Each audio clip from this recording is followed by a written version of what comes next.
Scatter plot को already हम discuss कर चुके हैं। इसमें कुछ हम रिव्यू करते हैं इसका, और एक दो इसके बारे में new things we will discuss, new concept we will see here in this video.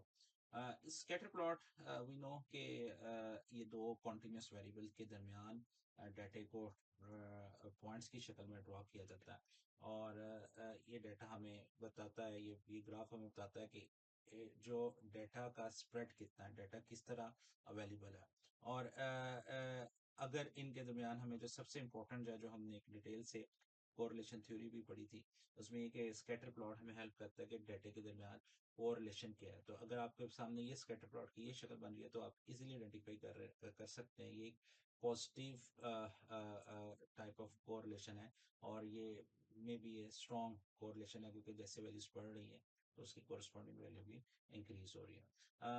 ये हमने ऑलरेडी एक पूरा लेक्चर इस पे इन्वेस्ट किया था, जिसमें हमने देखा था कि किस तरह लाइंस जो है वो पॉजिटिव कोरिलेशन या नेगेटिव कोरिलेशन या नो कोरिलेशन हम यहाँ पे आके हम डिटरमिन कर सकते हैं, या हम जो है ये बता सकते हैं कि ये कौन किस टाइप ऑफ स्कैटर ग्राफ जो है वो किस किस्म का कोरिलेशन हमें बता रहा है। तो ये ऑलरेडी हम चीजें डिस्कस कर चुके हैं। क्विकली इसमें एक चीज जो हमने लास्ट टाइम डिस्कस नहीं की थी कॉन्सेप्ट, ये था कि स्कैटर प्लॉट अक्सर आउटलायर्स भी आइडेंटिफाई करने में हेल्पफुल होते हैं। हम इसके ऊपर एक डिटेल सेपरेट लेक्चर इसी कोर्स के अंदर देखेंगे, आउटलायर्स क्या होते हैं और उनको कैसे आइडेंटिफाई किया जा सकता है। लेकिन स्कैटर प्लॉट आउटलायर्स भी क्विकली आइडेंटिफाई करने में हमारी हेल्प करते हैं। फॉर एग्जांपल, आप ये देखें, ये स्कैटर प्लॉट है, इसमें सारा डाटा एक जगह पे इस तरह आ रहा है हमारे सामने।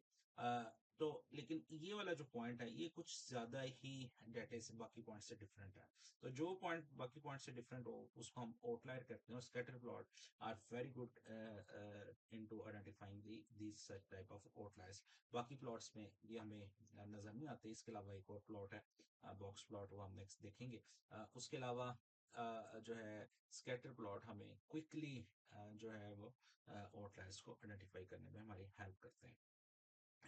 इसके अलावा स्कैटर प्लॉट को अगर हम कलर वाइज भी ड्रॉ कर सकते हैं, और स्कैटर प्लॉट एक्चुअली क्लस्टरिंग में बहुत ज्यादा हेल्प करते हैं। क्लस्टरिंग का मतलब ये होता है कि हम डाटे को डिफरेंट हिस्सों में डिवाइड कर सकते हैं।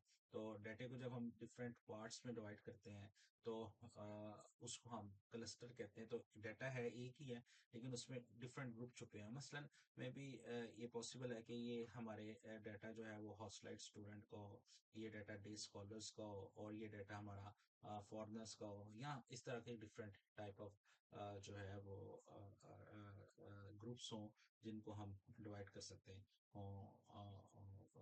Based on some criteria. तो स्कैटर प्लॉट बहुत ज्यादा हेल्पफुल होते हैं जब हमने अलग अलग डाटे के क्लस्टर्स दिखाने हो किसी को। और इसके अलावा आउटलायर्स में और थर्ड पे हमने कोरिलेशन में, तो ये बहुत सारी चीजें हमें कन्वे कर रहे होते हैं स्कैटर प्लॉट, इसलिए हमने इसके ऊपर एक separate set of series already discuss कर चुके हैं। तो अगर आपको कोई चीजें रिव्यू करनी हो तो आप वो लेक्चर्स देख सकते हैं। अच्छा, ये लास्ट स्लाइड रह गई थी, वो ये कि इसके अंदर हम स्कैटर प्लॉट आपको कॉम्प्लेक्स डेटा भी रिप्रेजेंट करने में हेल्प करते हैं। मतलब ये डेटा आपको क्लियरली ये बता रहा है कि जैसे जैसे टेम्परेचर बढ़ता है, वैसे वैसे ये डिमांड भी जो है वो बढ़ रही है। इसकी स्कैटर प्लॉट की क्लस्टरिंग देखें बहुत ज्यादा है। लेकिन जैसे जैसे टेम्परेचर ज्यादा बढ़ता है तो डिमांड कंपैरेटिवली कम होती है। तो शुरू में बढ़ने से बढ़ रहा है, लेकिन फिर आहिस्ता आहिस्ता वो जो है वो उसके जो नंबर ऑफ डेटा पॉइंट्स है वो कम हो रहे हैं। लेकिन जैसे वो डिमांड जो है वो बढ़ रही है, लेकिन यहाँ पे जो है वो बहुत ज्यादा डाटा हमारे पास है इस एरिया में, लेकिन इस एरिया में हमारे पास उतना वो स्प्रेड ज्यादा आ रहा है। तो इस तरह हम स्कैटर प्लॉट कम्प्लेक्स डाटा की इन्फॉर्मेशन के लिए भी हमें बताते हैं। आउटलायर्स का ऑलरेडी हम डिस्कस कर चुके हैं, और इसके ऊपर कंप्लीट एक सेपरेट हम लेक्चर भी रिकॉर्ड कराएंगे कि आउटलायर्स को कैसे आइडेंटिफाई किया जाता है, और वो क्या क्या उसकी साइंस है कंप्लीट।